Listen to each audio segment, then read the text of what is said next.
Hello students, आज हम लोग 2024 में पूछे हुए क्वेश्चंस का वन वर्ड सब्स्टिट्यूशन वाला पार्ट जो उसमें पूछा गया था उसको हम लोग डिस्कस करते हैं अभी।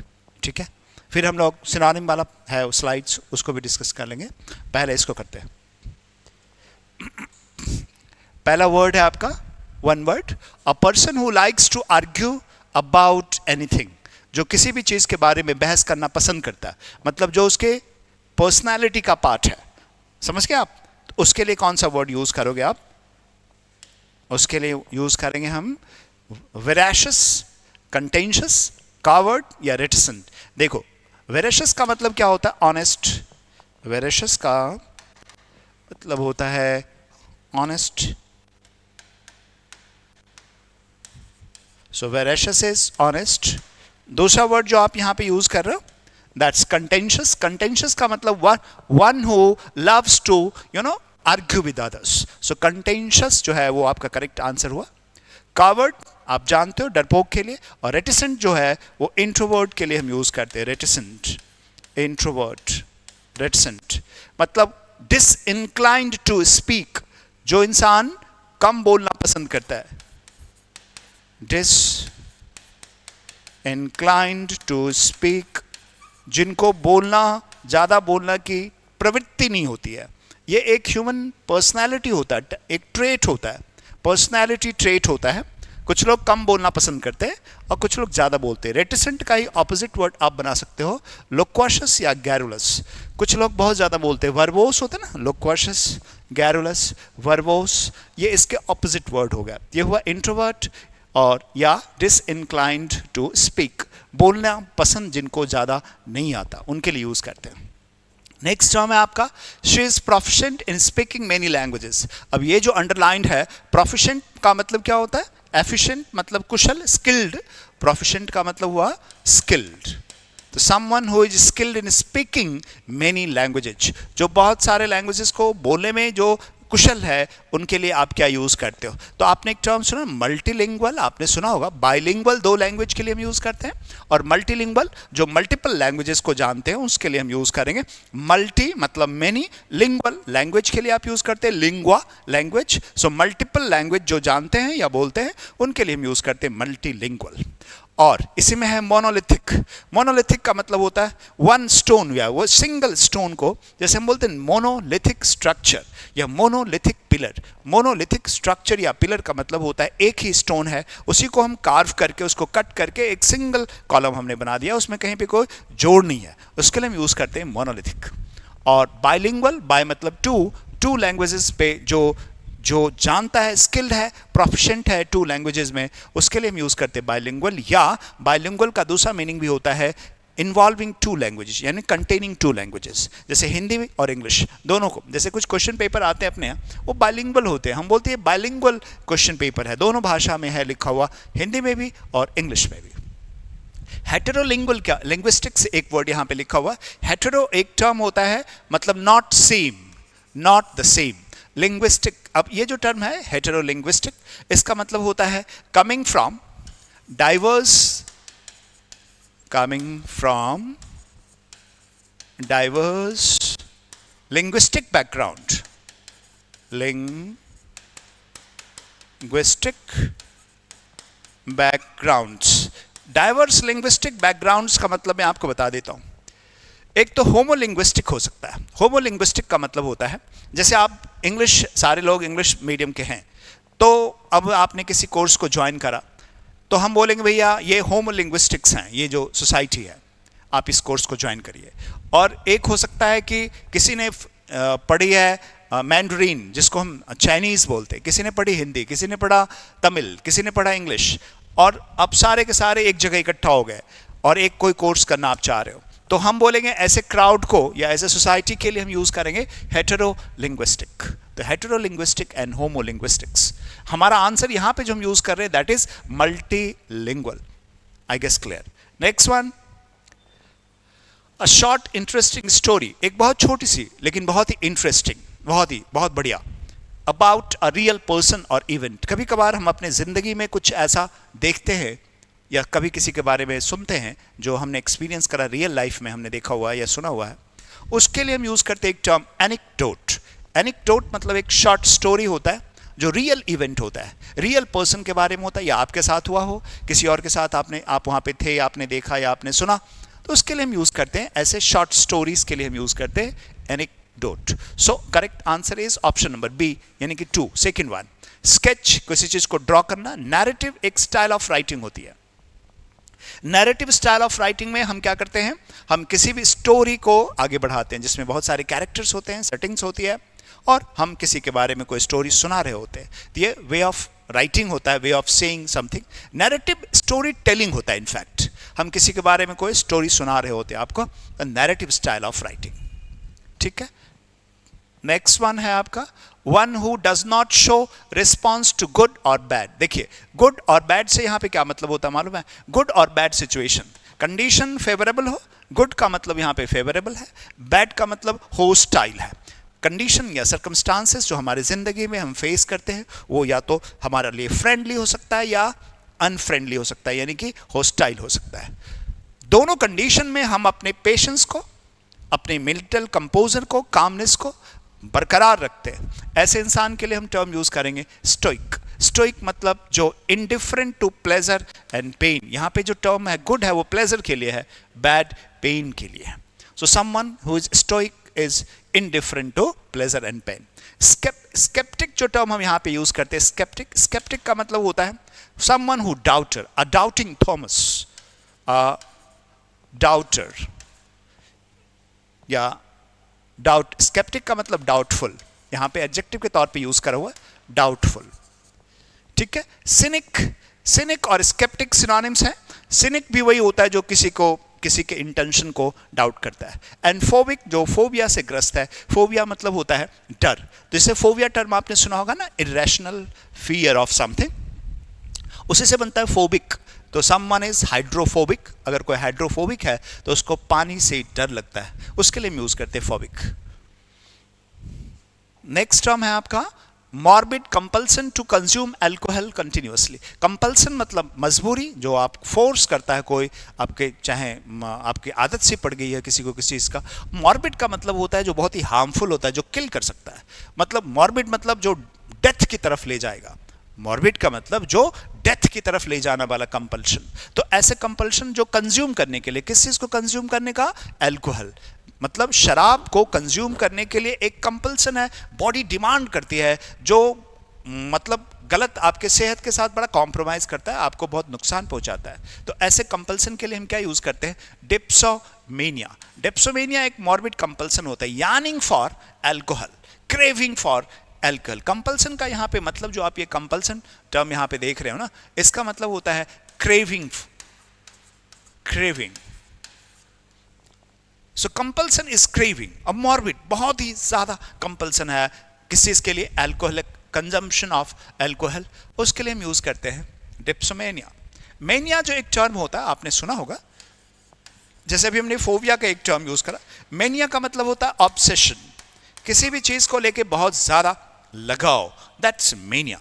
और जैसे अल्कोहल को लेकर के बहुत ज्यादा लगाव, बगैर शराब के इंसान का सुबह शाम कटता नहीं है ना, ऐसे इंसान के लिए हम यूज करते हैं डिप्सोमेनियक है। कोई भी इंसान डिप्सोमेनियक होता है, बहुत बड़ा शराबी जिसको हम कहते हैं डिप्सोमेनियक। उसी में एक टर्म है सटायरोमेनिया।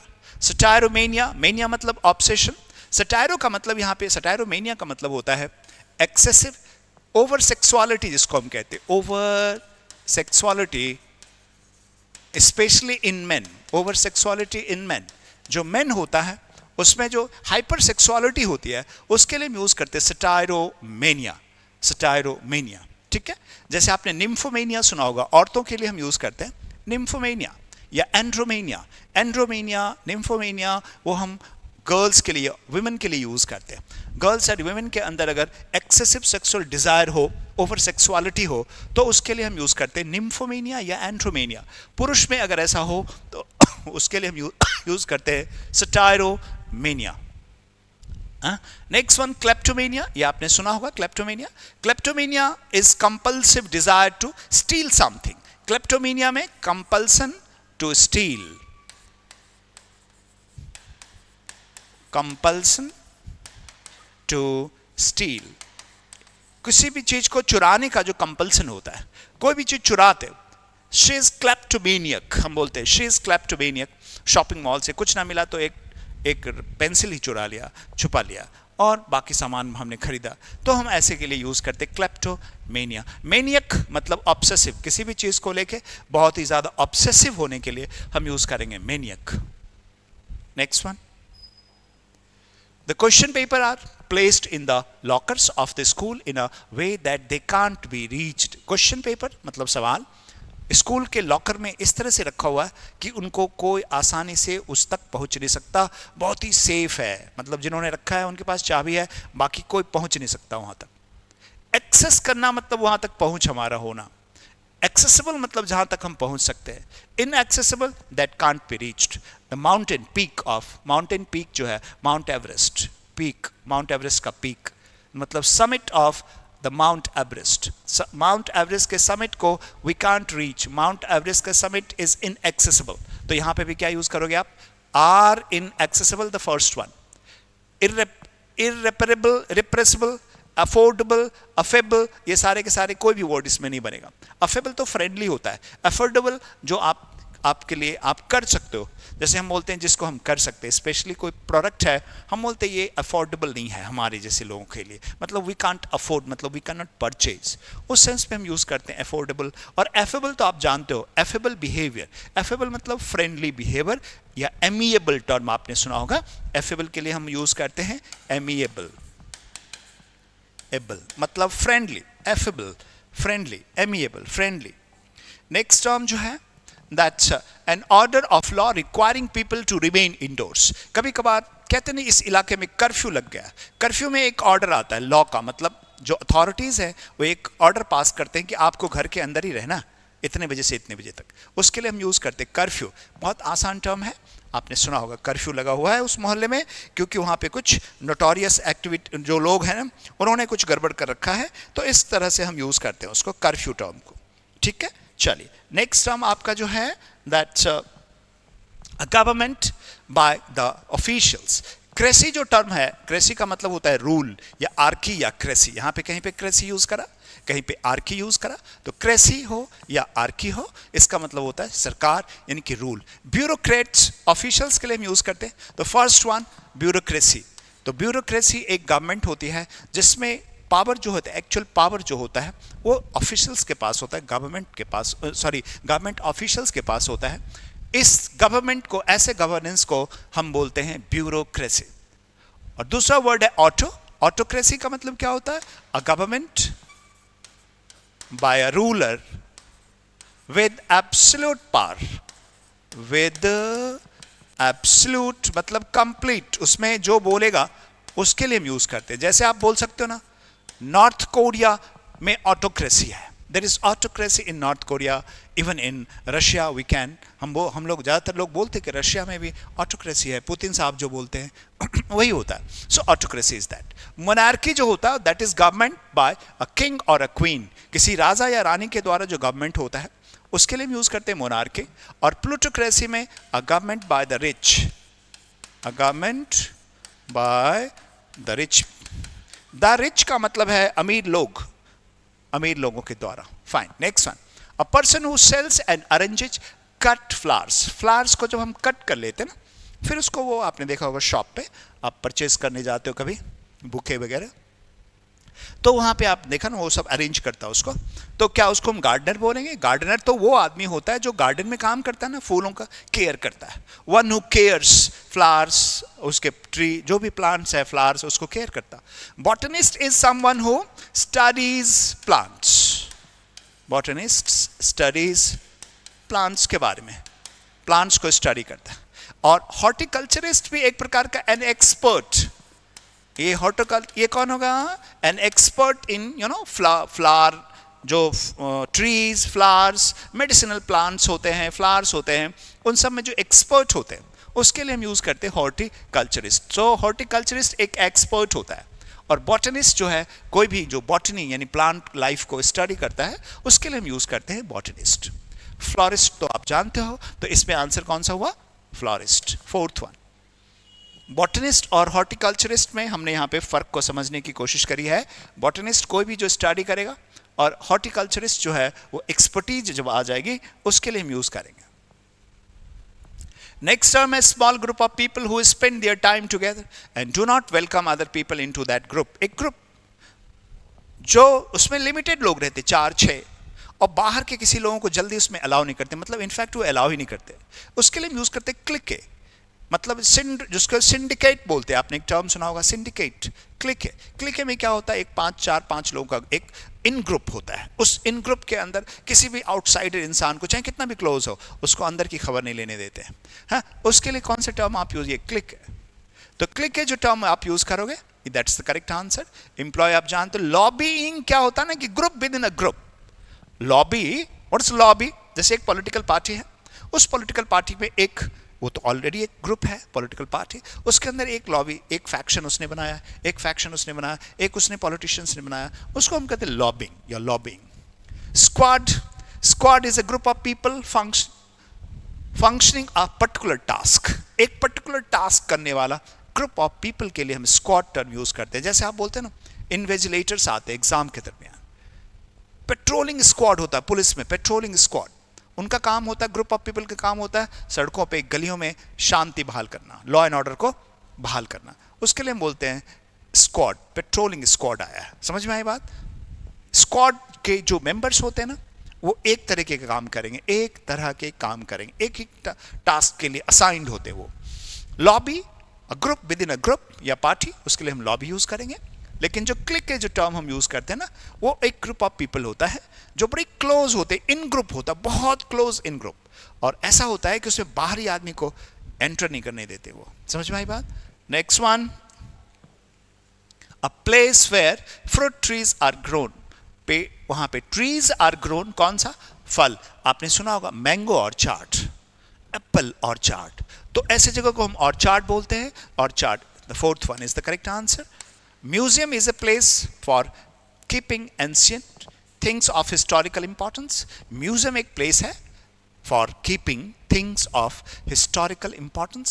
ऐतिहासिक importance के वस्तुओं को रखने की जो जगह होती है, एक जो बिल्डिंग होता है, उसको म्यूजियम कहते हैं। वहाँ पे डिस्प्ले करा जाता है। इनफैक्ट हम म्यूजियम में डिस्प्ले करते हैं थिंग्स ऑफ एंशियंट पास्ट और हिस्टोरिकल इंपॉर्टेंस, है ना, उसको म्यूजियम कहते हैं। और क्वे और गार्डन, गार्डन जो हम टर्म यूज करते हैं, आपको मालूम है गार्डन यानी कि क्या होता है, यानी जो फूल वगैरह का होता है, उसके लिए हम गार्डन का हम इस्तेमाल करते हैं। फाइन, चलिए। Next term is of an imaginary place और state of utter perfection and happiness. ओ, यहाँ पे जो है ना अटर परफेक्शन की बात हो रही है या अटर हैप्पीनेस की बात होती है। वहां पे जो हम एक टर्म यूज करते हैं euphoria, inferno, dystopia and utopia. तो यूफोरिया एक स्टेट होता है जिसके लिए हम यूज करते हैं, जैसे आप बोलते हैं क्लाउड नाइन,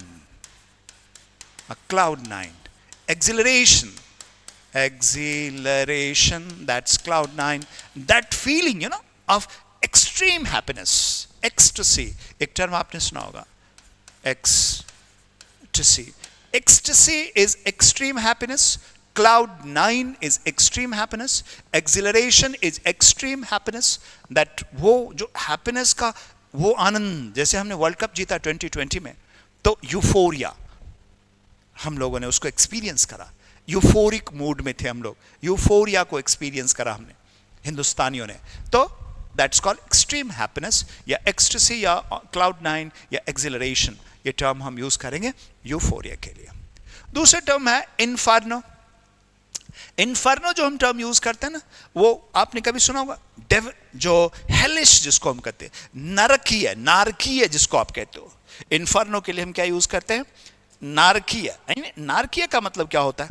मतलब जो हेलिश जिसको हम बोलते हैं, तो इन्फर्नो के लिए हम यूज कर लेंगे हेलिस, इन्फर्नो। और एक टर्म है यहाँ पे डिस्टोपिया। अब इन दोनों टर्म में एक रिलेशन है, और रिलेशन क्या है देखिए, यूटोपिया का जस्ट ऑपोजिट टर्म होता, ऑपोजिट, इसमें उल्टा का रिलेशन है। यूटोपिया क्या होता मालूम है? यूटोपिया, जैसे आपने यहाँ पे एक इमेजिनरी प्लेस की बात करी, इमेजिनरी प्लेस, और यहाँ पे अटर परफेक्शन एंड हैप्पीनेस का एक इमेजिनरी प्लेस ऑफ फाइन। उसकी बात करें, हाँ, तो डिस्टोपिया जो टर्म हम यूज करते हैं ना, डिस्टोपिया, वो मैं आपको थोड़ा सा इसमें हम जल्दी में हमने इसको बता दिया आपको, इसका आंसर हम करेंगे जो दैट्स यूटोपिया। यूफोरिया को हमने एक्सप्लेन करा था, यूफोरिया एक क्लाउड 9 है या एक्सिलरेशन या एक्सटेसी है। आंसर जो इसका हम करेंगे ऑफन इमेजिनरी प्लेस, क्योंकि यहाँ पे प्लेस लिखा हुआ है इसीलिए हम यूज करेंगे उसको यूटोपिया। मेरी बात को बताऊं आपको, समझाता हूं मैं आपको। यूटोपिया एक स्टेट, एक प्लेस है, यूटोपिया एक जगह है और वो इमेजिनरी है, जिसको हम बोलते हैं ना राम राज्य। आपने एक शब्द सुना होगा राम राज्य। राम राज्य एक ऐसी जगह होती है जहाँ पे हर चीज परफेक्ट होता है, everything is state of utter perfection और हैप्पीनेस। वहाँ पे खुशहाली होती है, वहाँ पे कोई गम नहीं होता है। फिर से समझते हैं इस बात को, इसको हम फिर से समझते हैं, थोड़ा सा जल्दीबाजी में यहाँ पे आप मत करिएगा। हमने जो टर्म यूज करा दैट इज यूफोरिया। यूफोरिया एक स्टेट होता है, मेंटल स्टेट, अवस्था होता है। ओके फाइन, वो हमने कर लिया। अब हम बात करते हैं यूटोपिया। यूटोपिया एक प्लेस होता है, जगह, इमेजिनरी प्लेस, जिस जगह पे आपको कोई दुख नहीं है, तकलीफ नहीं है, हर चीज खुशहाल है। स्वर्ग हम जिसको कहते हैं, स्वर्ग भी एक इमेजिनरी प्लेस है जहां पे हर चीज बहुत बढ़िया है, हर चीज बहुत परफेक्ट है और बड़ी खुशहाली है। तो correct answer is utopia. Answer होगा आपके यूटोपिया। अच्छा, अब डिस्टोपिया और यूटोपिया में एक रिलेशन है। डिस्टोपिया क्या मालूम है आपको? डिस्टोपिया भी एक इमेजिनरी प्लेस है जहां पे nothing is in good state. मतलब एक तरीके से यूटोपिया में एवरीथिंग इज परफेक्ट, एवरीथिंग। उसी तरह उसका जस्ट ऑपोजिट जो हम डिस्टोपिया बनाएंगे, एक सोसाइटी, वो भी इमेजिनरी सोसाइटी होगी जो कि बड़ा ही बैड हो गया। मेरे ख्याल से समझ में आए बात? तो इसके लिए हम लिखेंगे an imaginary society, imaginary society that is bad. एक सोसाइटी जो कि बैड है और ये क्या है? गुड है, हैप्पीनेस है, यहाँ पे अटर परफेक्शन है। तो उसके लिए हमने यूज करा utopia and dystopia. I guess relationship को आपने समझ लिया होगा। और यूफोरिया जो हमने टर्म यूज करा ना, दैट्स फॉर क्लाउड 9 या एक्सिलरेशन या एक्सटेसी, बहुत ही बढ़िया खुशी के लिए। Next one, a short section as of a book that leads to or explain the main part।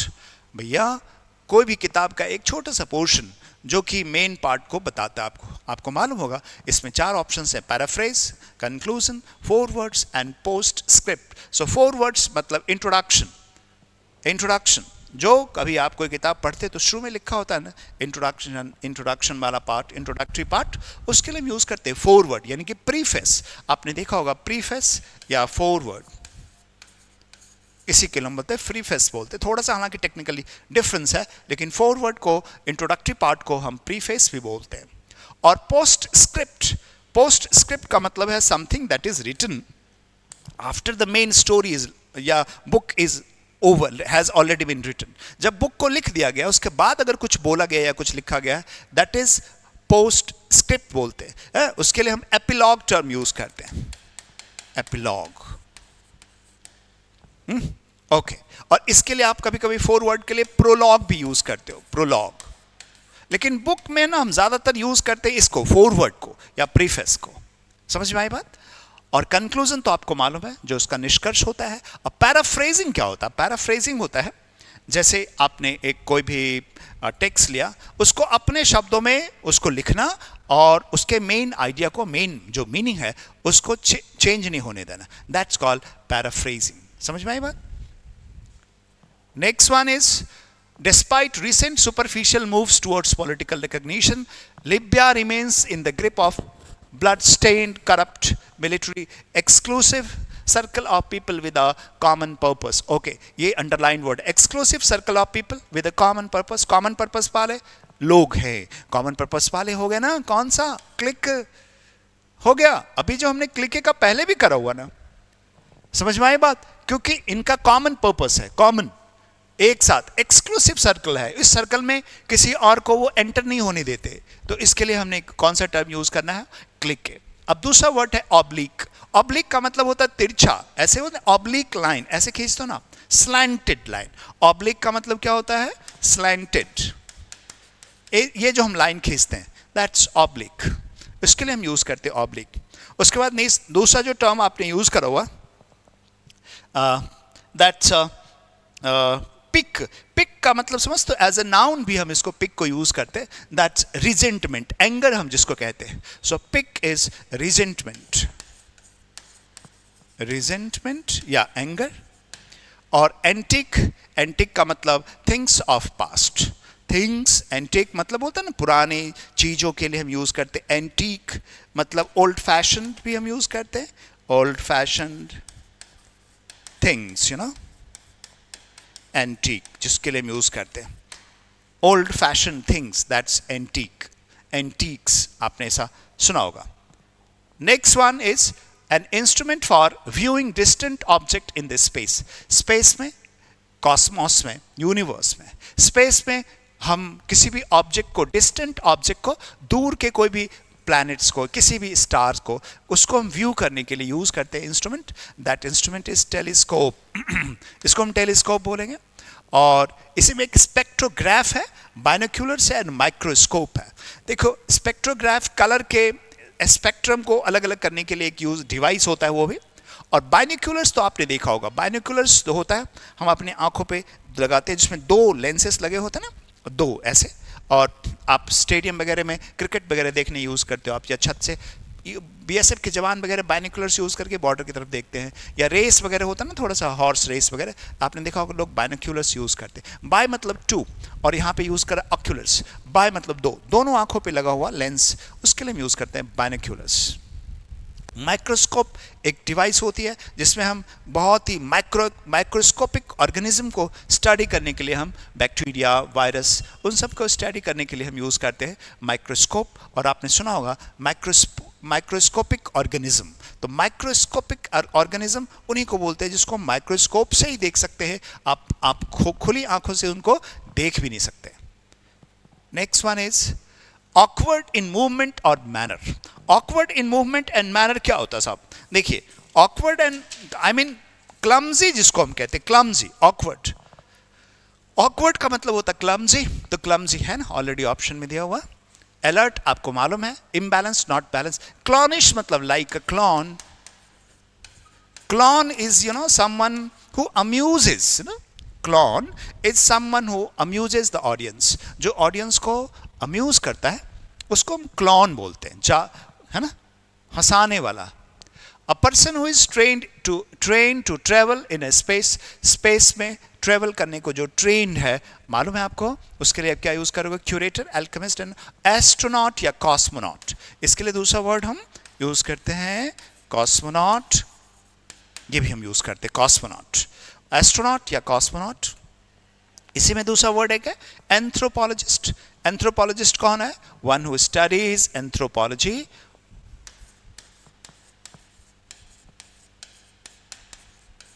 Studies anthropology, जो एंथ्रोपोलॉजी को स्टडी करेगा। एंथ्रोपोलॉजी एक सब्जेक्ट है, आपने सुना होगा। एंथ्रोपोलॉजी में हम क्या पढ़ते हैं? We study the evolution of human society या ह्यूमन बींग्स। जो आज का ह्यूमन बींग्स है, होमो सेपियंस, वो कैसे इवॉल्व करा, उसका ग्रेजुअली हम उसका क्या हिस्ट्री रही है, उसको हम पढ़ते हैं, उसको हम बोलते हैं एंथ्रोपोलॉजी। और ऐसे लोगों को जो पढ़ते हैं उनको एंथ्रोपोलॉजिस्ट। एल्केमिस्ट भी टर्म आपने सुना होगा। एल्केमिस्ट कौन होता है? एक टर्म आपने सुना होगा एल्केमी। एल्केमी एक टर्म आपने सुना होगा। एल्केमी क्या होता है? एक मैजिकल पावर होता है, मैजिकल पावर, एल्केमी, जिसमें हम क्या करते हैं, क्लेम करते हैं कि हम किसी भी मेटल को गोल्ड में कन्वर्ट कर देते हैं through the use of alchemy. Alchemy के यूज के थ्रू हम मतलब कोई भी मेटल है उसको गोल्ड में चेंज कर देते हैं, दैट्स कॉल्ड एल्केमी। और उसी को एल्केमिस्ट जो स्किल्ड है उसके लिए हम यूज करते हैं एल्केमिस्ट। एल्केमिस्ट मतलब एक प्रकार का जादूगर, जो कोई भी जादू से कोई भी चीज को क्रिएट कर देगा, उसके लिए हम यूज करेंगे एल्केमिस्ट। और क्यूरेटर तो आप जानते हो, क्यूरेटर होता है जो आपका म्यूजियम वगैरह होता है ना, उसका protector of museum, protector of museum. Museum का जो प्रोटेक्टर होता है, जो उसमें उनको देखभाल करने वाला होता है, उनको सुरक्षा प्रदान करने वाला होता है, उसके लिए हम यूज करते हैं क्यूरेटर। सो क्यूरेटर। एल्केमिस्ट कौन? जो एल्केमी में मतलब मैजिकल पावर है जिसके पास, ऐसे इंसान को हम बोलते हैं ही इज एन एल्केमिस्ट, जो किसी भी चीज को से कोई चीज बना देता है, उसके लिए हम यूज करते हैं एल्केमिस्ट। एंथ्रोपोलॉजिस्ट, एंथ्रोपोलॉजी को यानी कि evolution of human beings, human society, उसको स्टडी करेगा एंथ्रोपोलॉजिस्ट। एस्ट्रोनॉट मतलब कॉस्मोनॉट, स्पेस में जाने वाला इंसान, ट्रेंड होता है वो। सुनीता विलियम्स का नाम आपने सुना होगा, उनके अभी एस्ट्रोनॉट हैं सुनीता विलियम्स, इंडियन ओरिजिन के अमेरिकन हैं सुनीता विलियम्स। नेक्स्ट वन है one who opposes others. Okay, Rohan is the one who opposes others no matter what they tell. मतलब इनकी एक आदत सी बन गई है क्या, कि हमें अपोज करना। Out of those group members, हमेशा कुछ लोगों की फितरत होती है कि कोई अगर कुछ बोलेगा ना, उसको उसके विरोध में बोलना ही बोलना। Okay okay. प्रोटैगनिस्ट, प्रोटैगनिस्ट किसको बोलते हैं आप? प्रोटैगनिस्ट का मतलब होता है an advocate, advocate is protagonist. तो ये तो गया। Anatomist, one who studies anatomy, उसके लिए आप यूज करोगे एनाटोमिस्ट। एंटागोनिस्ट, ये टर्म यूज करते हैं। ये कैसे बना? एंटागोनाइज एक टर्म होता है, एंटागोनाइज। एंटागोनाइज का मतलब क्या होता है? एस भी यूज करते हैं, जेड भी यूज करते हैं एंटागोनाइज में। एंटागोनाइज का मतलब किसी को अपोज करना, एज ए वर्ब हम यूज करते हैं ना, to oppose someone, to oppose किसी का विरोध करना, एंटागोनाइज करना, किसी के खिलाफ बात करना या एक्ट करना, उसके लिए हम यूज करते हैं। We can't afford to antagonize America, India can't afford to antagonize Russia, मतलब हम रशिया के खिलाफ नहीं जा सकते, ये कहने का मतलब होता है। तो जो भी इंसान, उसकी आदत है हमेशा कि कोई भी कुछ बोलेगा तो उसके खिलाफ वो अपनी आवाज को उठाएगा, तो उसके लिए आप क्या यूज करोगे? उसके लिए हम यूज करोगे एंटागोनिस्ट। फाइन। हाँ, एक वर्ड रह गया, एगनिस्ट। एगनिस्ट वो इंसान होता है someone who engages in any competition. So agonist वो इंसान होता है one who engages in competition, competition, किसी कंपटीशन में जो एंगेज होगा, मतलब हमेशा किसी न किसी चीज में भाग लेता रहेगा कंपटीशन में, यानी एक प्रकार का वरिशम कंडीशन में होगा, हमेशा एंजाइटी फेस करता है। जब भी हम कंपटीशन में होते हैं ना, देखिए मेरी बात को समझिए, कंपटीशन में होने का मतलब हमेशा होता है, कंपटीशन इतना आसान नहीं होता है, चाहे हम किसी से किसी भी लेवल पे कंपटीशन करते हो, खेल के मैदान में करते हो, एग्जाम हॉल में करते हैं, जॉब पाने के लिए करते हैं, इलेक्शन में फाइट करते हैं, कंपटीशन होता है, तो वो इतना ईजी नहीं होता है। तो जो भी इंसान एगोनिस्ट होता है वो इसमें भाग लेता है, इतना आसान नहीं होता है आप किसी से कंपीट करते हैं तो। ऐसे के लिए हम यूज करते हैं एगोनिस्ट टर्म। चलिए नेक्स्ट टर्म है आपका failing to give proper care and attention. जो इंसान फेलिंग, प्रॉपर अटेंशन नहीं दे पाते आप किसी चीज को, तो आपका एटीट्यूड कैसा है? लैक्स एटीट्यूड है। तो लैक्स एटीट्यूड मतलब स्लगिश, मतलब नॉट कॉशियस। पहला वर्ड वहां पे हमने यूज करा हुआ है कॉशियस। कॉशियस का मतलब क्या होगा? You need to be very cautious, मतलब you need to be very alert, उसके लिए हम यूज करते हैं। और वाइल्ड तो आप जानते हो, वाइल्ड मतलब सैवेजरी, फुल ऑफ सैवेजरी जिसको हम बोलते हैं, वाइल्ड एनिमल्स। वाइल्ड का मतलब होता है सैवेज। ओके, तो cautious is alert, wild is savage, lax is not giving proper attention and care to something, that's lax attitude, lax attitude. और दूसरा टर्म यहां पे जो हम यूज करा प्रोविडेंट। प्रोविडेंट जानते हो, एक टर्म होता है ना फ्रूगल, फ्रूगल आपने सुना होगा। फ्रूगल कौन होता है? जो बहुत ही सोच समझ के खर्च करता है, उसके लिए हम यूज करते हैं प्रोविडेंट। तो ये प्रोविडेंट मतलब हुआ जो फ्रूगल, बहुत सोच समझ के खर्च करने वाला, फ्रूगल। फाइन, चलिए नेक्स्ट टर्म पे आते हैं। एक मिनट का जरा, एक मिनट वेट करते हैं।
चलिए, तो अब जो नेक्स्ट वन है, okay, that which can not B conquered. Okay, conquered मतलब जीतना, जिसको हम जीत सकते हैं या जीत नहीं सकते. यहां पे आपने लिखा कैन नॉट बी कंकर्ड, तो इनविंसिबल होगा ना.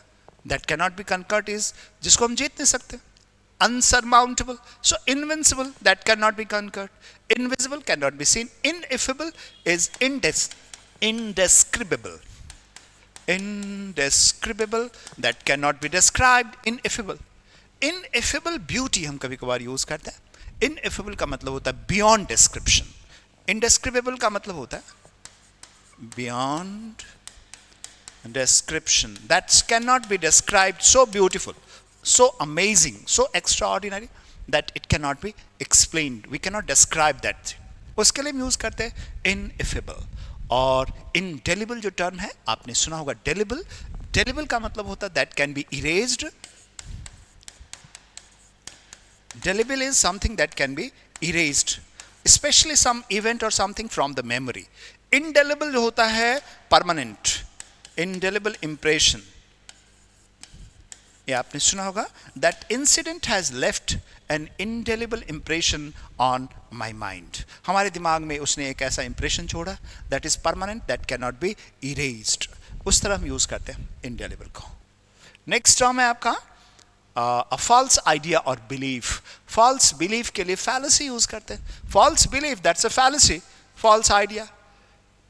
Atrophy is to weaken someone. Atrophy, that's a atrophy as a verb use करते हैं. weaken, कमजोर करना, atrophy. और reticence noun है. reticent अभी हमने कुछ करा था. in tendency to, reticence का मतलब होता है state of not willing to speak. नहीं बोलने की जो स्टेट होता है, रेटिसेंस होता है, उसके लिए हम यूज करते हैं. रेटिसेंट एडजेक्टिव है और ये जो है नाउन फॉर्म में है. ठीक है, इस तरह से हमने इसको याद इसमें करा. नेक्स्ट वन इज, चलिए नेक्स्ट वन है आपका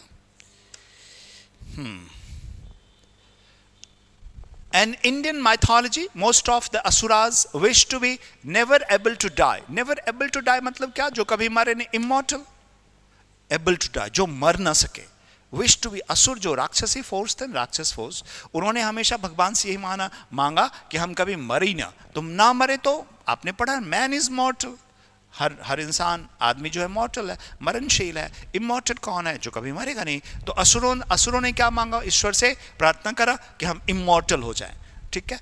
invincible is that can not B conquered, और impervious is that, that doesn't allow anything to pass through. impervious. and invisible तो मालूम है आपको, देख नहीं सकते आप जिसको through. the list of subjects to be discussed at a meeting. अब इसका मतलब क्या होता है? कोई भी चीज किसी भी मीटिंग में जिसको आपको डिस्कस करना है, उसका एक लिस्ट होता है. जैसे हम बोलते हैं आज पीएमओ में, आज सारे मंत्री लोग प्रधानमंत्री के साथ मीटिंग करेंगे, और उसके पास एक मीटिंग में क्या उठाओगे? कौन सा मुद्दा? हजारों मुद्दे हैं इस मुल्क में जिस पे हम मीटिंग कर सकते हैं. तो आज के इस मीटिंग में क्या क्या डिस्कस करोगे? उसके लिए बोलते हैं आज के मीटिंग का एजेंडा क्या है. So agenda is the correct answer. Agenda is a list of things to be dealt with. Agenda is a list of things to be dealt with. और एजेंडा एक प्लूरल नाउन है, पता है आपको? इसका सिंगुलर फॉर्म होता है agendum. Agendum है ना. ओके. ऑब्जेक्टिव्स मतलब पर्पस होता है, उद्देश्य होता है, फाइनल गोल जिसको आप कहते हो. Menu, list of things. Menu specially खाने वगैरह में, रेस्टोरेंट वगैरह में. माइन्यूट या मिनट, इसको माइन्यूट भी पढ़ते हैं, मिनट्स भी पढ़ते हैं. मिनट्स भी अक्सर जो है ना, मीटिंग वगैरह का हम मिनट्स मेंटेन करते हैं, क्या क्या हुआ, कैसे कैसे हुआ, तो हम बोलते हैं मिनट्स रजिस्टर एक वहाँ पे होता है. कौन सी बात कब क्या हुई, उसके लिए हम यूज़ करते हैं, उसमें एंट्री करते हैं मिनट्स रजिस्टर में. इनकैपेबल ऑफ बीइंग डिफीटेड, जिनको हम डिफीट नहीं कर सकते, दैट्स इनविंसिबल. इनविंसिबल. हाँ, अभी हम लोगों ने ऑलरेडी करा हुआ. दूसरा है अनएवॉइडेबल. अनएवॉइडेबल के लिए क्या? इनएविटेबल एक टर्म होता, आपने यूज़ करा हुआ. Inevitable, evitable, that cannot be avoided. Evitable का मतलब होता है that can be avoided. Evitable. Inevitable का मतलब होता है that cannot be avoided. So unavoidable, sure to happen, जो होके ही रहेगा. Sure to happen, ये इसके लिए हम यूज करते हैं. Next one, a place where birds are kept. बहुत आसान, कई बार पूछा हुआ सवाल है, इसके लिए आप यूज करोगे एवियरी, एवियरी। और हाइव, हाइव तो आप जानते हो जहां पे बीज रहते हैं, कॉलोनी। हाइव किसको बोलते हैं? कॉलोनी ऑफ बीज। हनी जो होता है ना, शहद की मक्खी, उसकी कॉलोनी को हाइव बोलते हैं। जू आपको मालूम है, sanctuary, sanctuary is nursery, nursery is sanctuary, protected place, protected place, उसके लिए हम यूज करते हैं सेंचुरी। फाइन, चलिए नेक्स्ट वन है आपका कांट बी करेक्टेड। ओ, इसके लिए यूज करते हैं, देखिए एक तो टर्म होता है करेक्ट, कॉरिजिबल, ये देखिए corrigible, that can be corrected. In लग गया, can't be corrected, answer is the first one. Incredible, incredible beauty, incredible तो सुना होगा आपने, extraordinary, amazing, extraordinary या अमेजिंग हम टर्म यूज करते हैं। दैट्स इनक्रेडिबल ब्यूटी या incredible talent. She is a cricketer of incredible talent, या he is a cricketer of, actor of incredible talent, वो एक एक्टर है incredible talent वाला। फाइन। ineligible और eligible, ineligible मतलब not eligible, आपने सुना होगा, आप eligible हैं क्या इस जॉब के लिए, या ineligible हैं तो आप inept हैं। inept का मतलब not appropriate, not fit, unfit, unfit for this job। और दूसरा वर्ड है illegible। इलिजिबल क्या होता है साहब? That can not B red. अब आई मीन कुछ लोगों की राइटिंग जो होती है इलिजिबल होती है। इलिजिबल मतलब क्या होता है? आप उसको ठीक से पढ़ नहीं पाते, eligible writing. One who Yeats a lot, मालूम है आपको glutton? Glutton is someone who Yeats a lot, he is a glutton, someone. Chef मालूम है, स्टूवर्ड मालूम है, शोफर, शोफर वो जो ड्राइवर होता है ना, जो पेट, आप बोलते हैं ना शोफर ड्रिवन कार, तो शोफर मतलब वो जो ड्राइव करता है, ड्राइवर के लिए हम यूज करते हैं chauffeur. A large flat area surrounded by seats use for sports और एंटरटेनमेंट। एरिना आपने पढ़ा होगा, arena is a large flat area surrounded by seats, वहां पे सीट्स लगे होते हैं और उसमें कुछ स्पोर्ट्स होता है, कुछ अम्यूजमेंट की बातें होती हैं, उसके लिए हम यूज करते हैं एरिना। नेक्स्ट टर्म है पीरियड ऑफ 10 इयर्स। देखिए एक लस्ट्रम होता है, लस्ट्रम तो आप जानते होंगे, अ period of 5 years, a period of 5 years, इसके लिए हम यूज करते हैं लस्ट्रम।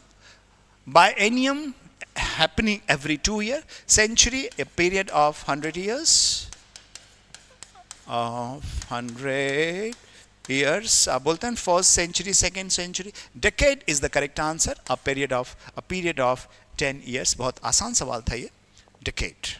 अब जो नेक्स्ट टर्म हम लोग स्टूडेंट्स पढ़ेंगे वो है one who speaks less in a forum, मतलब वे लोग जो कम बोलते हैं, जिनको कम बोलने की आदत है, उसके लिए आप क्या यूज करोगे? रेटिसेंट। रेटिसेंट का मतलब होता है टेसिटर्न, जिसको हम टेसिटर्न बोलते हैं ना, तो ये हो गया आपका next word. So correct answer is one, first one. और गैबी जो टर्म आप यूज करते हो, गैबी, गैबी का मतलब ही होता है टॉकेटिव, जस्ट ऑपोजिट वर्ड है गैबी, टॉकेटिव, यानी कि गैरुलस, गैरुलस यानी वर्बोस। और एक्सेंट्रिक वर्ड जो हम यूज करते हैं ना, लोक्वाशस जो आप यूज करते हो, ये इसी के लिए आता है। टॉकेटिव और गैबी जो है, ये और ये जो दोनों के दोनों टर्म है ना, लोक्वाशस और गैबी, ये दोनों के दोनों सिनोनिम्स हैं, इनको सिनोनिम्स के तौर पे यूज करें आप। टॉकेटिव, गैरुलस, लोक्वाशस, गैबी, ये सब के सब 1 2 3 4, ऑल 4 ये सब क्या है? सिनोनिम्स हैं। और एक्सेंट्रिक बिहेवियर, एक्सेंट्रिक का मतलब होता है अनयूजुअल, अनप्रिडिक्टेबल, अनयूजुअल, या जिसको फिनिकी बोलते हो आप, या विम्जिकल बोलते हैं हम, विम्जिकल या finicky. Eccentric behaviour, not normal, abnormal behaviour, finicky सा बिहेवियर, कभी कुछ इस टाइप का बिहेवियर, उसके लिए यूज करते हैं हम eccentric. Next one, an important person who represents his country in a foreign country is an ambassador, Indian ambassador to United States of America। तो हमारे हिंदुस्तान के जो रिप्रेजेंटेटिव होते हैं यूनाइटेड स्टेट्स में या किसी और कंट्री में, उनको हम एम्बेसडर बोलते हैं, राजदूत। हिंदी में हम क्या बोलते हैं इनको? राजदूत। और दूसरा वर्ड है एमेच्योर। एमेच्योर का मतलब होता है डिलेटेंट। डिलेटेंट का मतलब होता है someone who take parts in some activity for for fun, for the sake of amusement, for the sake of pleasure. Pleasure के लिए, मतलब बहुत ही सीरियस नहीं हो, उसके लिए हम यूज करते हैं एमेच्योर। एक तो होता है एमेच्योर, एक तो होता है प्रोफेशनल, और एक डिलेटेंट होते हैं डैबलर, जिसको हम कहते हैं डैबलर। दूसरा वर्ड इनके लिए आप यूज करोगे, डैबलर इज डिलेटेंट, दैट्स एमेच्योर। इसका ऑपोजिट, ये तीनों सिनोनिम्स हैं, इनका ऑपोजिट वर्ड होता है प्रोफेशनल। प्रोफेशनल फोटोग्राफर और अमेच्योर, अमेच्योर फोटोग्राफर या डिलेटेंट पॉलिटिशियंस। अमेच्योर और डिलेटेंट पॉलिटिशियंस का मतलब होता है कि उनका मेन बिजनेस पॉलिटिक्स नहीं है, उनका बस पार्ट टाइम ऐसे फन के लिए, for the sake of fun या कैजुअल उसका उनका पार्टिसिपेशन होता है, उसके लिए अमेच्योर यूज करते हैं। एनोनिमस का देखो, निम, निम मतलब नेम होता है, निम, सिनोनिम, एंटोनिम, होमोनिम, इस तरीके के वर्ड्स आपने। सूडोनिम, निम का मतलब होता है नेम। नेम कैसा? एनोनिमस मतलब not given, so of unknown origin, unknown origin मतलब गुमनाम बोलते हैं इसको, हम क्या बोलते हैं? गुमनाम। गुमनाम मतलब I got an anonymous call या एनोनिमस लेटर। लेटर जिसके ओरिजिन कहां से पता नहीं चलता है। यूजुअली हम चिट्ठी हमारे पास आती है तो उसमें सेंडर का पता होता है, यहाँ से ये इसने भेजा हुआ। कभी कभार कोई लेटर ऐसा आएगा जिसपे कोई पता नहीं है, ऐसे लेटर को हम एनोनिमस लेटर बोलेंगे। या ऐसा कोई कॉल जिसपे कुछ नंबर आता ही नहीं है, अननोन लिख के आता है, that's called anonymous. Altruist is one who practises altruism, जो ऑल्ट्रुइज्म को प्रैक्टिस करता है। ऑल्ट्रुइज्म इज एक बिलीफ है, एक डॉक्ट्रिन है ऑल्ट्रुइज्म, परोपकार। ऑल्ट्रुइज्म एक बिलीफ है, एक डॉक्ट्रिन है। हम परोपकार की जब बात करते हैं, ऑल्ट्रुइज्म की बात करते हैं, others interests are more important than mine. ये जो हमारा एक ये जो थ्योरी है, ये डॉगमा, ये जो इस डॉगमा पे जब हम जीते हैं ना, तो उसको हम ऑल्ट्रुइज्म कहते हैं। और अगर हम ऑल्ट्रुइज्म को प्रैक्टिस में लेते हैं तो हम ऑल्ट्रिस्ट हैं, ऑल्ट्रिस्ट इंसान। ये जस्ट ऑपोजिट होता है इगोइस्ट का।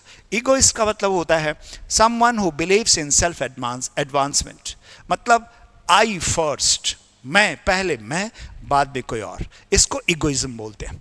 ऑल्ट्रुइज्म बोलते हैं पहले आप, बाद में मैं, इसको हम ऑल्ट्रुइज्म बोलते हैं। Next term, a person who is inclined. Inclined मतलब झुकाव जिसका हो, to see the worst aspect of life और थिंग्स। दो एस्पेक्ट्स होते हैं लाइफ में, पहला जो ब्राइटर साइड एंड दूसरा डार्कर साइड, गुड और बैड। तो जो आदमी वर्स्ट मतलब बैड एस्पेक्ट की तरफ देखेगा उसको हम बोलते हैं pessimist. Pessimist is someone who looks at the darker side of life. तो ये हो गया आपका पेसिमिस्ट। ऑल्ट्रिस्ट अभी आपने करा। फिलैंथ्रोपिस्ट, फिल का मतलब होता है लव, और एंथ्रोपोस का मतलब होता है human. So philanthropist is a lover of Mankind, a lover of mankind is philanthropist, and optimist is someone who is hopeful of something, आशावादी। I am optimistic of India's win in this match. So optimistic मतलब जो आप hope करते, आशा करते हैं, उसके लिए use करते हैं optimistic.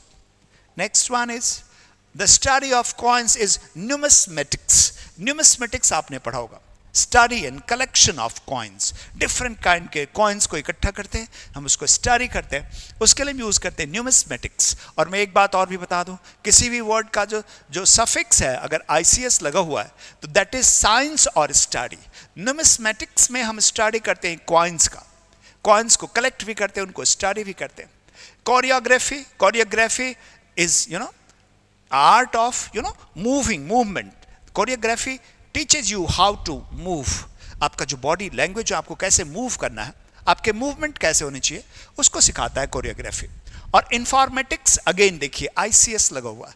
Informatics is the science of information, science of information. इसमें कंप्यूटर साइंस को भी इंक्लूड करते हैं, डेटा साइंस वगैरह हम जिसको कहते हैं ना, डेटा साइंस, उसके लिए हम यूज करते हैं informatics, science of information. Usually इसमें कंप्यूटर वाले पार्ट को हम इंक्लूड करते हैं, डेटा की स्टडी करने के लिए यूज करते हैं। Cartographer, cartography is an art of drawing maps. Maps, नक्शा बनाते हैं हिंदुस्तान का, चाइना का, जापान का, जो हम नक्शा बनाते हैं, नक्शा मैप, उस आर्ट को हम कार्टोग्राफी बोलते हैं। और इसी से टर्म अपनाते हैं cartographer. Cartographer someone who is proficient in cartography. So cartography is an art of drawing maps. Maps को ड्रॉ करने की जो आर्ट है, दैट्स कला, उसके लिए यूज करेंगे। Almost immediately they heard the high shrill. Shrill मतलब वो जो पियर्सिंग साउंड होता है, पियर्सिंग, एकदम कान में फाड़ देता, कान के पर्दे फाड़ दे, ऐसे साउंड को सुना आपने, समवन। ओके, तो पियर्सिंग के लिए क्या बोलोगे? पियर्सिंग साउंड के लिए screech, crush, beseech, bleach, screech of someone. Screech is a piercing sound. Piercing sound. That's screech. Crash is, जो आपने सुना होगा ना, क्रश में बच्चों को भर्ती करा दो। क्रश में बच्चों को भर्ती कराने का मतलब आप समझते हो? डे टाइम नर्सरी होता है, एक नर्सरी होता है ना जिसमें बच्चों को हम भर्ती कराते हैं। सो डे टाइम नर्सरी, 1-2 घंटे 3 घंटे के लिए जब पेरेंट्स नहीं होते तो क्रश में डाल देते हैं बच्चों को, उसके लिए हम यूज करते हैं ये। चलो, बिसीच एक वर्ब है, और आई बिसीचिंग योर हेल्प। बिसीच करना is to implore. I beseech you to help someone. So implore करना, किसी के रिक्वेस्ट सिंसियरली, रिक्वेस्ट सिंसियरली, बहुत ज्यादा आप किसी से रिक्वेस्ट करते हो ना, उसके लिए हम यूज करते हैं request sincerely, that's beseech. Beseech your help. Beseech is to implore करना, इम्प्लोरिंग समवन। और ब्लीच करना इज टू, ब्लीचिंग, जो हम कपड़े वगैरह या किसी सरफेस को ब्लीच करते हैं, उसके लिए हम यूज करते हैं। ब्लीचिंग पाउडर, ये भी टर्म आपने सुना होगा, bleach. Next one, foul smell will come if the food is not fresh. अब नॉट फ्रेश के लिए कौन सा वन वर्ड यूज करोगे आप? अडरलेस। अडर का मतलब होता है स्मेल, अडरलेस मतलब without any smell. Water is odourless, colourless substance. Water is a colourless, odourless substance. Water जो है एक लिक्विड है, कैसा? अडरलेस एंड कलरलेस, मतलब विदाउट एनी गंध का। क्रिस्प तो आप समझते हो, क्रिस्पी। और stale is the correct answer. So stale का मतलब होता है नॉट फ्रेश, बासा जिसको बोलते हैं, बासी सब्जी खिला दी, स्टेल फूड, हाँ, उसके लिए यूज करते हैं। और ब्रिटल, ब्रिटल मतलब होता है easily broken. Something that's brittle is easily broken, that's fragile. One word use करोगे आप इसके लिए, that's fragile is easily broken, that's brittle. Glass, glass is brittle, glass is brittle. Handle with care लिखा होता है। Workers received a sum for the service they rendered. Rendering service का मतलब service provide करना, उसके लिए जो उनको सम मिलता, मतलब वेजेस मिलता, उसके लिए आप क्या यूज करोगे? Remuneration, that's wages. रिम्यूनरेशन का मतलब एक प्रकार का सैलरी हुआ भैया, वेजेस हुआ, वेजेस मेहनताना, that's wages. Recruitment is an act of recruiting someone, किसी को आप शामिल करना, भर्ती करना। Recruit करना is भर्ती करना, recruitment process होता है। Remembrance is an act of remembering. A rejuvenation is rejuvenate, an act of rejuvenating, that's enliven करना, enliven। enliven करने का मतलब क्या होता है? re-energize करना, re-energize, re-energize, that's a rejuvenate करना। तो an act of re-energizing, re-energize, an act of re-energizing, पुनः किसी इंसान के enlivening हो जाएगा। फिर ये यहाँ पे नाउन फॉर्म में यूज करा है, तो enlivening हो जाएगा। re-energizing, an act of re-energizing का मतलब हो जाएगा इंसान काम करके थका हुआ है, पूरी तरह थका हुआ है, तो उसको थोड़ा सा रेजुविनेशन सेंटर पे डाला, योगा योगा करा उसने, तो इस तरीके से हम उसको रेजुविनेट करते हैं। रेजुविनेशन मतलब एनलाइवन, वापस उसके अंदर जान डालते हैं, री एनर्जाइज करता है उसके अंदर एनर्जी। जैसे बैटरी थक जाती है ना, तो आप उसको चार्जिंग में लगा देते हो ना, तो 2 घंटे के बाद वापस फुल चार्ज हो जाता है।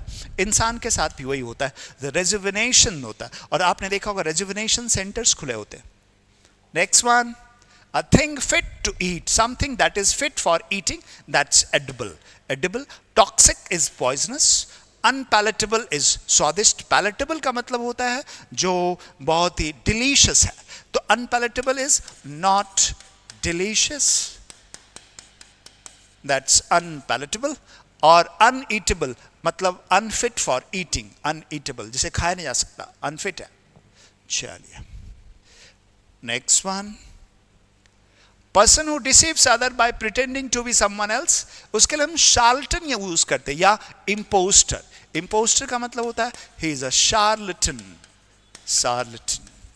हम्बग, इसके लिए दूसरा वर्ड भी आप यूज कर सकते हो, हम्बग मतलब चीट या फ्रॉड, मतलब प्रिटेंड करेगा कि हम कुछ हैं जबकि वो होगा नहीं, उसके लिए यूज करते हैं हम्बग या शार्लटन या imposter. He is an imposter. Imposter मतलब he pretends to be an IAS officer जबकि he is not. Okay, next one, inaccessible। Access से बना accessible, inaccessible that can not be reached, unrecognizable that can not be recognised, और fraud तो आप जानते हो, fraud. Next one, my father always tells amusing and true story, amusing and true story from his childhood bedtime। उसके लिए आप क्या use करोगे, एनिक्डोट करेंगे ना भाई।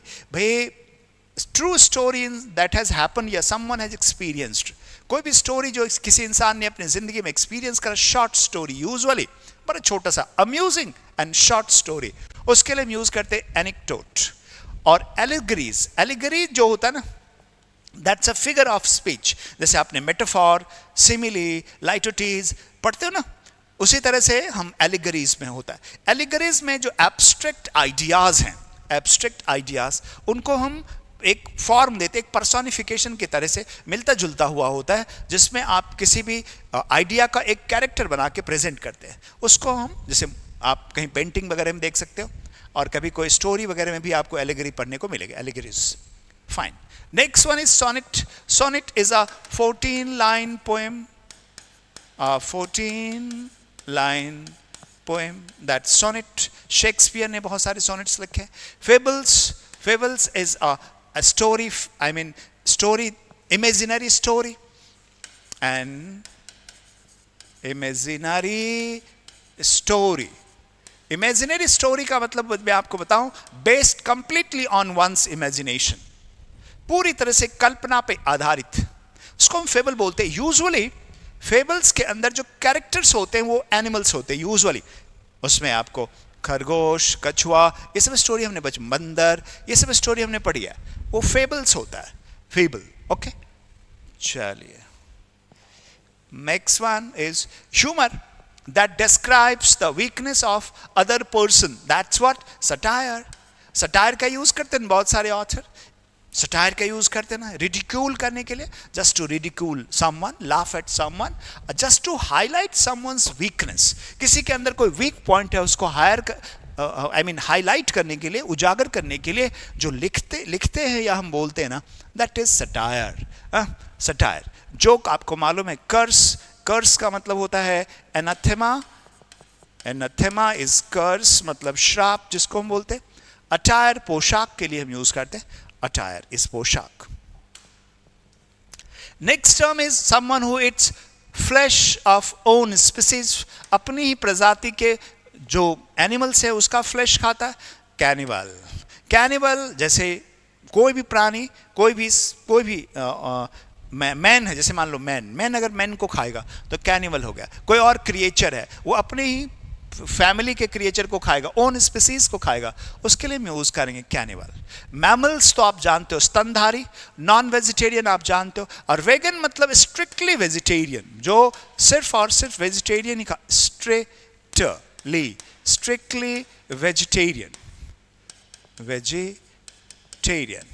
उसके लिए हम यूज करते हैं। स्ट्रिक्टली वेजिटेरियन के लिए हम यूज करते हैं वेगन। ठीक है, चलिए अब जो है नेक्स्ट टर्म आपका आएगा, नेक्स्ट स्लाइड में आते हैं हम लोग। That's having unlimited power. Power मतलब पोटेंट, ये देखिए पोटेंट है मतलब ओमनी पोटेंट। ओमनी मतलब ऑल, ओमनी का मतलब होता है ऑल। यहां पे प्रेजेंस मतलब presence everywhere, present everywhere, omni presence. और ओमनिशंट, शंट मतलब सन्स से बना हुआ है, ये सन्स इसका मतलब होता है नॉलेज या नोइंग एवरीथिंग, नॉलेज। सन्स, साइंस भी इसी से बना है, सन्स से। तो omniscient one who knows everything, और omnivorous, vorous is to eat, जो हर चीज खाता है, फ्लैश भी खाता है, वेजिटेबल भी खाता है, उसके लिए हम यूज करते हैं ओमनीवोरस। बड़ा इजी टर्म है ये सारे। Next one, a short stay that you make while on a longer journey। जब कभी भी हम लॉन्गर जर्नी पे होते हैं, कभी कभी आपने देखा होगा ना, उस दरमियान हम शॉर्ट स्टे करते हैं। कहीं जैसे दूर जा रहे 5,000 किलोमीटर, 4,000 किलोमीटर, बीच में एक स्टॉप ओवर करते हैं, मतलब बीच में एक रात रुक के फिर जर्नी को स्टार्ट करते हैं। That is called stop over. और सागा, सागा का मतलब होता है अ पीरियड ऑफ समथिंग। सागा किसके लिए यूज करते हो आप? अ पीरियड, अ पीरियड, उसके लिए हम सागा यूज करते हैं। Okay, next one, much more than usual और एक्सपेक्टेड। जितना यूजुअल है या जितना एक्सपेक्ट है उससे ज्यादा होना मतलब एक्सीडिंग, समथिंग एक्सीड करता हुआ, उसके लिए आप यूज करोगे एक्सीडिंग। और सबऑर्डिनेट तो आप जानते हो, सबऑर्डिनेट का मतलब जो आपके अंदर काम करता, अधीनस्थ बोलते हैं समवन। जूनियर हम जिसको कहते हैं, सबऑर्डिनेट का मतलब क्या होता है? Junior, subordinate. चलिए next one, a person who performs magic to entertain people. Magic जो परफॉर्म करेगा पब्लिक को एंटरटेन करने के लिए, उसके लिए हम क्या यूज करेंगे? हम लोगों ने कल एक टर्म यूज करा था एल्केमिस्ट, याद होगा आपको।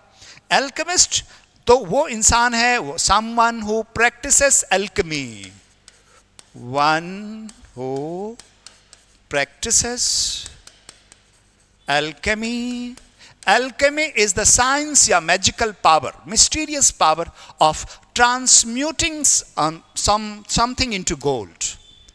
Alchemy is a mysterious power, magical power of transmuting something in gold. किसी भी चीज को, especially a metal, किसी एक metal को गोल्ड में चेंज, ट्रांसम्यूट करने का जो मिस्टीरियस पावर होता है किसी के पास, उसके लिए हम यूज करते हैं एल्केमी। और जो इंसान इसको प्रैक्टिस करेगा ना, उसको हम एल्केमिस्ट बोलते हैं। और एंजल तो आप जानते हो, angel is a divine spirit, a divine spirit, that's angel.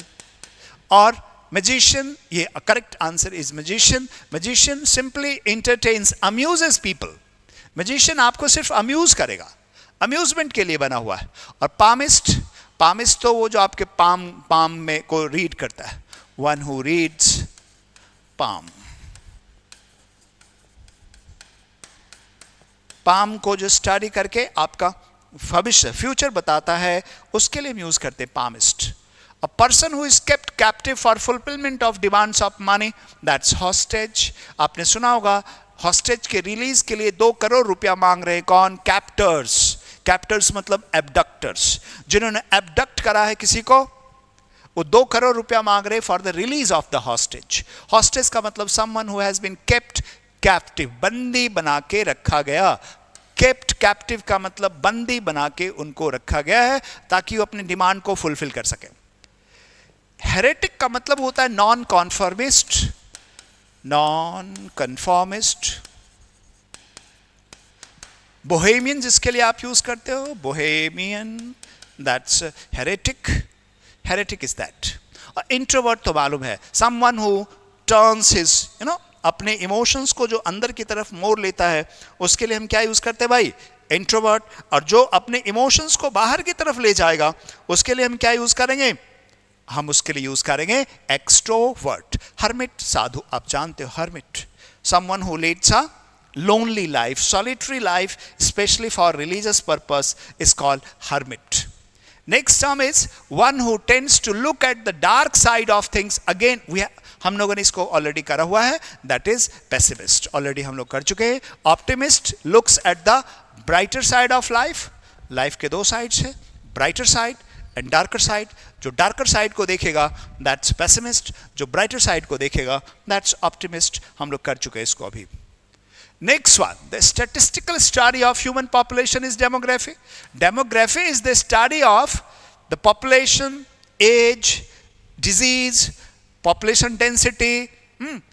इस सब को जो स्टडी करेगा ना, उसके लिए हम यूज करते हैं डेमोग्राफी। हम बोलते हैं ना कि आज के दौर में पिछले 10 साल में असम में या बांग्लादेश के डेमोग्राफी चेंज हो गया। क्यों चेंज हो गया है? क्योंकि वहाँ पे बहुत सारे जो इलीगल इमिग्रेंट्स हैं बांग्लादेश से आके वहाँ पे बस गए हैं, तो वहाँ का डेमोग्राफी चेंज हो गया।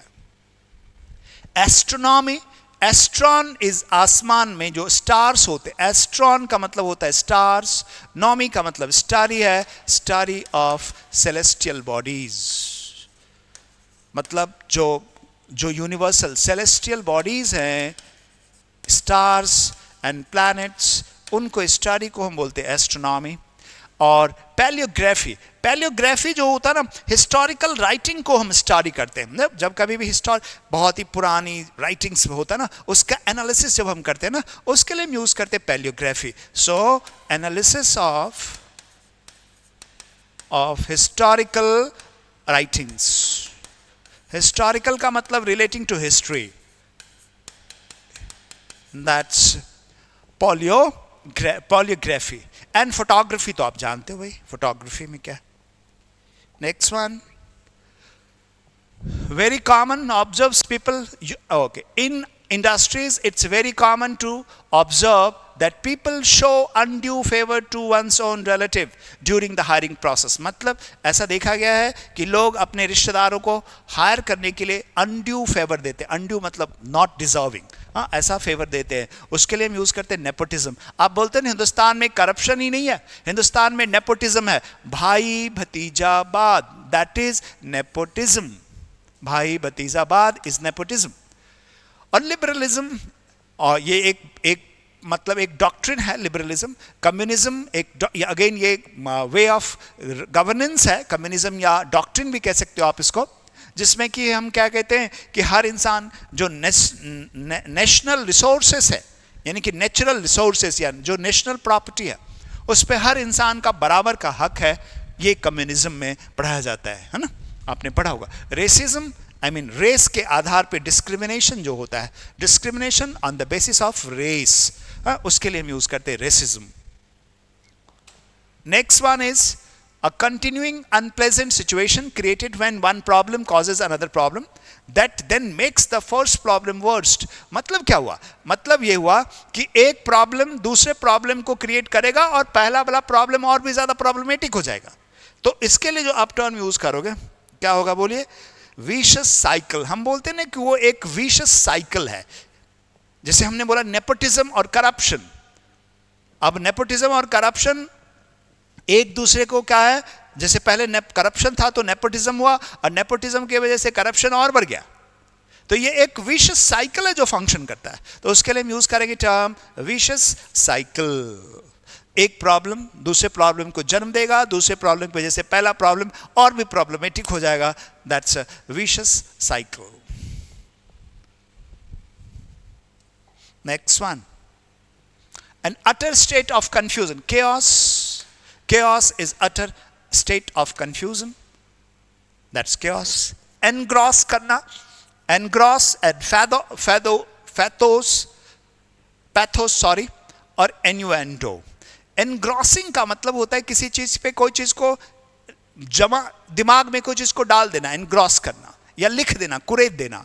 और pathos का मतलब होता है इमोशन, है ना, emotions, pathos, emotions, that's pathos, emotions. और इन्यूवेंडो का मतलब होता है, जैसे आप इसके लिए बोलते हैं इंसिनुएशन या हिंट, इंसिनुएशन या हिंट जिसको आप कहते हो, दैट्स इन्यूवेंडो इसको हम पढ़ते हैं, इन्यूवेंडो इस तरह हम इसको पढ़ते हैं। इंसिनुएशन या हिंट मतलब इनडायरेक्ट रेफरेंस हम जिसको कहते हैं, indirect reference. Next one is lack of interest और एंथुजियाज्म और कंसर्न, मतलब किसी चीज में एंथुजियाज्म की कमी का होना, उसके लिए क्या यूज करोगे भैया, मतलब एंटीपैथी, एंटीपैथी या अपैथी। नो, एंटीपैथी जो होस्टाइल रिलेशन होगा, लैक है लैक, तो अपैथी, अपैथी यूज करिए। लैक ऑफ इंटरेस्ट, एंटीपैथी, हम चारों वर्ड आपको मैं बताता हूं। पैथोस का मतलब होता है इमोशन, सिंपैथी का मतलब होता है to understand someone's emotion and try to help him और her. Understanding someone's emotions, problem, pains and sufferings and try to help someone, that's sympathy. Empathy is sharing someone's pains और sufferings, किसी के pens या suffering को share करना, that's empathy. Okay, ये दोनों फर्क समझ गए आप। एंटीपैथी इज होस्टाइल रिलेशन, किसी को हार्म करना। तो एनिमोसिटी, एंटीपैथी का जो सिनोनिम होता है ना, वो हो जाएगा आपका एनिमोसिटी, एनिमोसिटी। तो एनिमोसिटी का मतलब दुश्मनी या एंटीपैथी। हॉस्टिलिटी जिसको आप कहते हो, hostile relation, hostility, that's antipathy. और अपैथी का मतलब इंडिफरेंस, इंडिफरेंस का मतलब होता है no, showing no, you know, taking no interest in difference, that's apathy. Apathetic एक टर्म आपने सुना होगा, apathetic, not showing or taking any interest in someone's affairs, किसी के अफेयर्स में किसी इंटरेस्ट को नहीं लेना जहां पे हमें इन्वॉल्व होना चाहिए।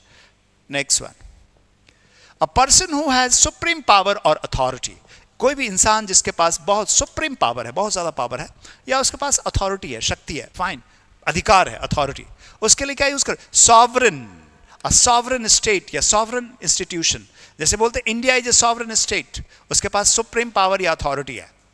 डाइवर्सिटी, तो आप समझते हो डाइवर्सिटी इज मतलब I mean the state of being made from different distinct things.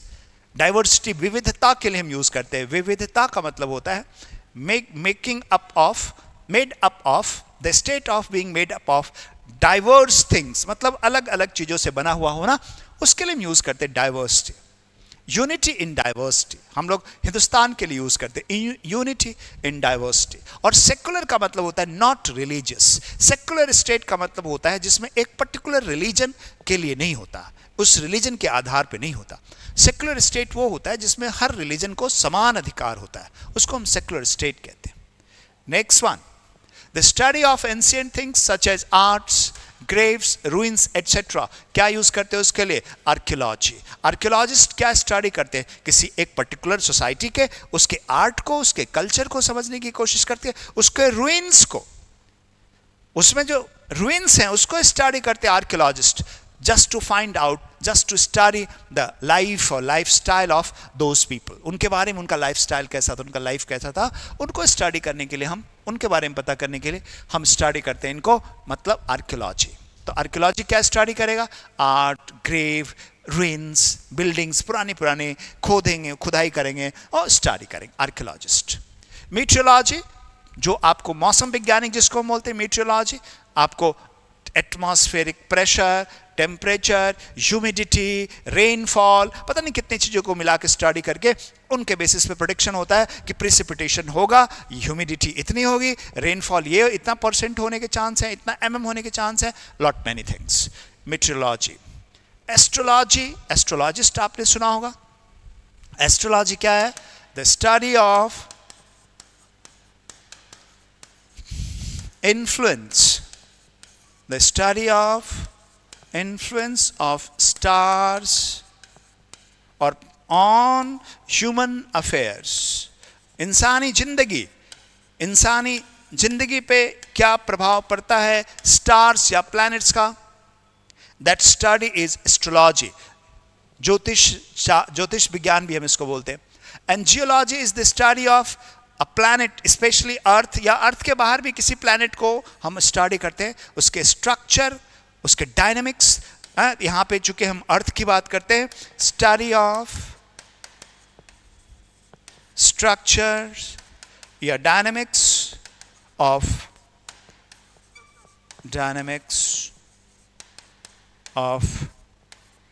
The earth, अर्थ के डायनेमिक्स को, अर्थ के स्ट्रक्चर को स्टडी करते हैं, क्या क्या चीज़ से बना हुआ है, उनको हम बोलते हैं जियोलॉजी। जियोग्राफी से डिफरेंट होता है। जियोग्राफी में हम स्टडी करते हैं reverse, oceans, mountain ranges, forest, minerals कहाँ पे क्या है, एग्रीकल्चर, इन सब को स्टडी करते हैं। Fine. Speaking disrespectfully about sacred और रिलीजियस थिंग्स, कोई भी चीज़ जो रिलीजियस है, सेक्रेड है, होली होली है, उसके बारे में irreverence को शो करना, that's what blasphemy, profanity, blasphemy, that's profane talk, जिसमें profanity है, profane talk, that's blasphemy। ईश्वर की निंदा करना, ईश्वर निंदा, भगवान की, किसी भी रिलीजन का भगवान की निंदा करना, उसके लिए हम यूज करते हैं। बाकी वर्ड आपको मालूम है। Next one is a thing that can be carried bye hands, आसानी से इसको आप ले जा सकते हो। Portable and portable, portable TV होता है ना, पोर्टेबल टीवी एक जगह से दूसरी जगह लेके हम चल देते हैं। पोर्टेबल कंप्यूटर जिसको हम लैपटॉप बोलते हैं। Portable is what, portable fit for drinking, fit for drinking. आप देखते हो ना लिखा होता पोर्टेबल वाटर, आप पी सकते हो उसको। इंपोर्ट एंड एक्सपोर्ट, ये वर्ड सारे बच्चों को मालूम है, इसे बताने की कोई जरूरत नहीं। अब जो है नेक्स्ट जो हम पढ़ेंगे that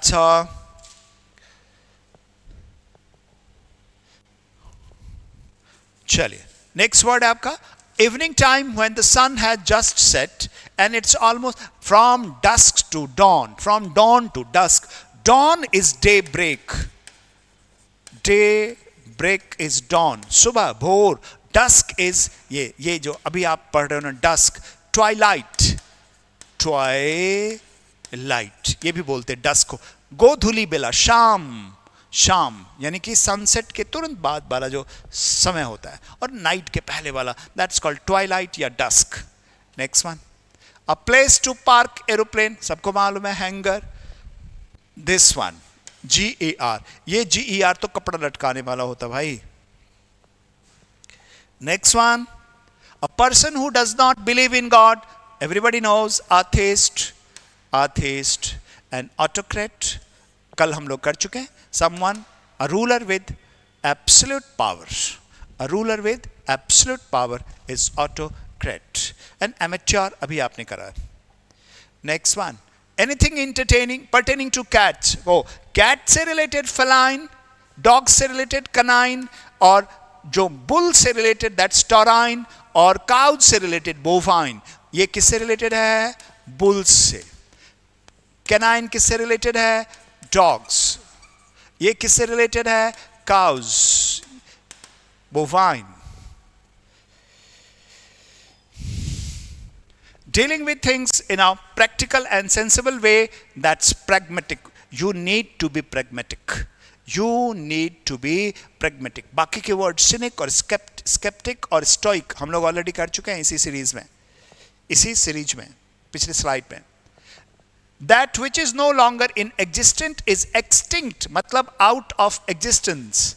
no longer in existence का मतलब out of existence, that's extinct. Destroyed नहीं, एक्सटिंक्ट मतलब नो लॉन्गर एग्जिस्टिंग।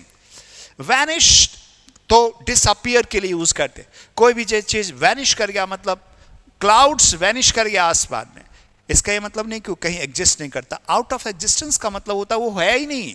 जैसे डायनासोर्स, अब डायनासोर्स डिस्ट्रॉयड थोड़े, वैनिश्ड थोड़े, वो आउट ऑफ एग्जिस्टेंस हैं, इसीलिए हम यूज करेंगे नो लॉन्गर इन एग्जिस्टेंस, मतलब एक्सटिंक्ट क्रिएचर है dinosaurs now. Next one, we as human beings have a tendency of believing in the things that can be seen and touched. Something that can be seen and touched is tangible. लिखा होगा ये tangible. Tangible is something that can be touched, that can be seen is tangible. Next term इसी में inexpressible, that cannot be expressed. Impalpable, just opposite. देखिए palpable, tangible के लिए दूसरा word आप यूज कर सकते हो palpable.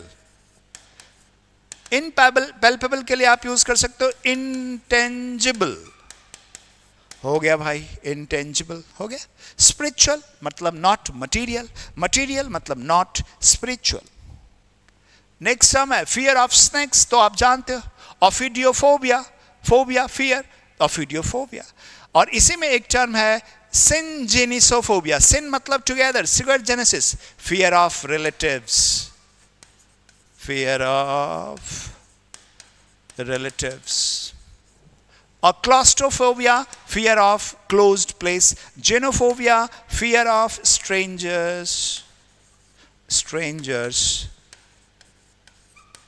That's genophobia. Claustrophobia, जैसे लिफ्ट में कभी हम बंद हो जाते हैं ना, बोलते हैं ना वो क्लॉस्ट्रोफोबिक है, उसको छोटी सी जगह में बंद होने पे बहुत डर सा लगता है. That's claustrophobia. Next one is a performer's first public appearance, that's debut. कोई बोलते डेब्यू मैच है, डेब्यू फिल्म है, आपने सुना होगा ना इसका डेब्यू मैच. जैसे अभी बांग्लादेश के साथ 2 खिलाड़ियों का शायद डेब्यू मैच था, एक नीतीश रेड्डी और एक किसी और का डेब्यू मैच. हाँ, वरुण चक्रवर्ती शायद, उसका डेब्यू मैच था. फर्स्ट टाइम वो पब्लिक में परफॉर्म किया है.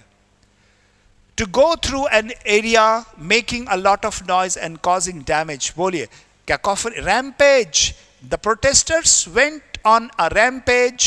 Basak, जिसको हम बोलते हैं basak. The went basak. That's rampage. That's went basak. तो इसका आंसर हुआ rampage. Brutality, क्रुएलिटी के लिए यूज कर सकते हैं हम. Brutality, cruelty, that's brutality.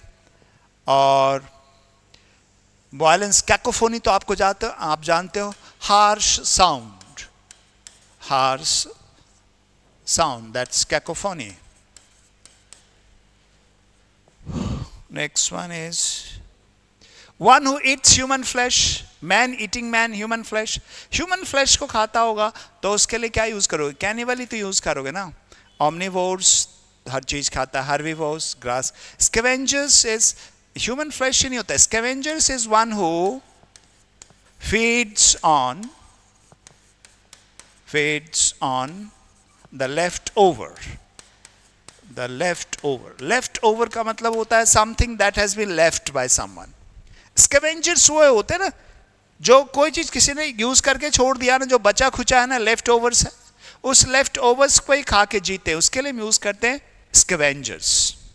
कुछ आपने देखा होगा बर्ड्स जो है ना, स्कैवेंजर्स होते वो, है ना, दूसरों के उस पे खाए हुए छोड़ी हुई चीजों पे खा के जीते. The soldier struck the enemy with a short sword fixed onto the end of the gun. Gun के एंड पे bayonet लगा होता ना, आपने देखा होगा ना, तो that's bayonet. आपने राइफल पे एक आगे चाकू नहीं लगा होता, उसको हम bayonet बोलते ना. Baron is a noble man. Baron is noble. Bigot is cutter के लिए हम fanatic.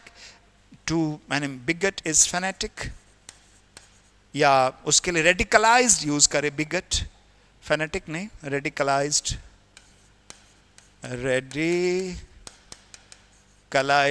Fanatic.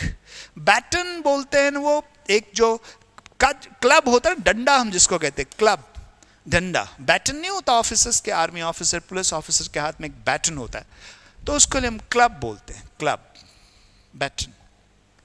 Next term is one who looks at the brighter side of life is optimist. Pessimist हम लोग पहले कर चुके हैं, ऑप्टिमिस्ट अभी हमने कर लिया. चलिए साहब, नेक्स्ट वन आपका, a dabbler in art, science और literature is what? Connoisseur, ignoramus, taciturn and dilettante. पहले सेंटेंस को हम समझते हैं. His father did not allow him to enrol in art college because he is a, बोलिए क्या बनेगा इसमें? ही इज अ डैबलर या व्हाट? अभी हम लोगों ने ऑलरेडी करा हुआ है. डैबलर हमने आपको बताया है, dabbler is dilettante. Dilettante is dabbler in arts. Dabbler मतलब नॉन सीरियस ना. कॉन्सर तो एक्सपर्ट होता है, an expert. Connoisseur is an expert in the matter of food and drink specially, है ना. और टेसिटन ऑलरेडी हम लोगों ने करा हुआ है. और कोई भी इंसान जो अटरली इग्नोरेंट होता है, देखिए इग्नोरेंट आप जानते हो, इग्नोरमस, इसके लिए हम यूज करते हैं अटरली इग्नोरेंट. इस पे अज्ञानी, बहुत ही बड़ा मूर्ख, इग्नोरमस. टेसिटर्न ऑलरेडी कर चुके हैं. टेसिटर्न वो इंसान है जो कम बोलता है. रेटिसेंट, वर्बोस का ऑपोजिट. नेक्स्ट टर्म है आपका loud enough to be heard, इतना ज्यादा जो जिसको आप सुन सकते हो. अक्सर हम बोलते हैं एम आई ऑडिबल, तो ऑडिबल. ऑडेशियस, ऑडेशियस तो आप जानते हो ना, बोल्ड. ऑडेसिटी इसी का नाउन फॉर्म है, बोल्डनेस या सॉसीनेस जिसको हम कहते हैं. Next term money collected from people for a cause, उसके लिए क्या यूज करेंगे? किसी एक पर्टिकुलर कॉज के लिए फंड यूज करते हैं आप उसके लिए. कलेक्शन, डिपॉजिट या saving, so that's a fund. बोलते हैं ना, इलेक्शन के लिए हमने फंड जमा करा है, दुर्गा पूजा के लिए हमने फंड जमा करा है. Next one study of flying aeroplane. Flying aeroplane के फ्लाइंग का जो स्टडी करोगे उसके लिए क्या यूज करोगे भाई? एविएशन. फ्लाई से रिलेटेड मतलब एविएशन सेक्टर. एल्केमी करा हुआ, एस्ट्रोनॉमी करा हुआ. Acoustics is the science of sound, the science of sound, how sound travels, the science of sounds. यहां पे हाउ साउंड ट्रेवल्स अकोस्टिक्स में हम यूज उसको स्टडी करते हैं. चलिए आज के लिए इतना ही. Thank you very much.